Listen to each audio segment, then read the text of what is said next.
Explain in terms of the behaviour of particles how increasing the concentration and temperature increases the rate of reaction. Okay, so we've got a bit of core knowledge we need to know for this, and the core knowledge we need to know is for a reaction to occur, I'm just going to write it up here, different box, but I'll write it up here. For a reaction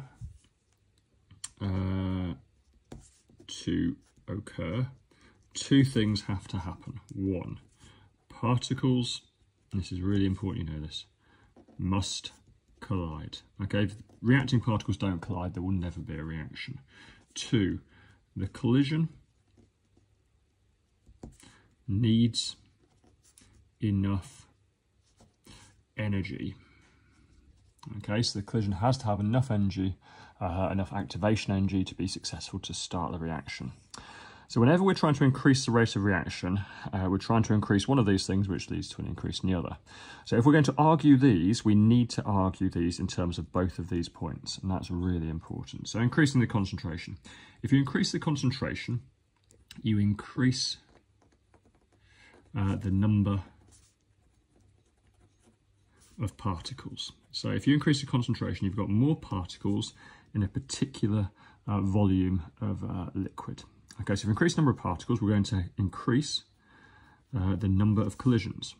Increase number of collisions.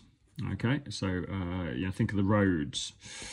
In the rush hour, there's a higher concentration of cars on the road, so we get more collisions on the road. If you have more particles, you have more collisions. So if we have more collisions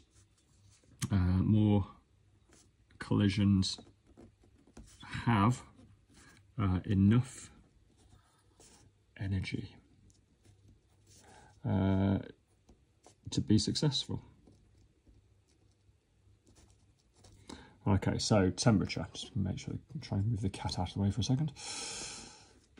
Okay, increasing temperature. Right, so with temperature, if we increase temperature, then we increase the energy. If you increase the energy, then the particles are going to move faster, and so there's going to be more collisions. Faster moving particles are going to be more collisions. Okay. Also, if we increase the energy, more collisions have enough energy to be successful. And that's actually the bigger point here. But again, we've argued both of these in terms of both of these points here, these pieces of core knowledge. All these questions and more on ayleshamhighchemistry.com.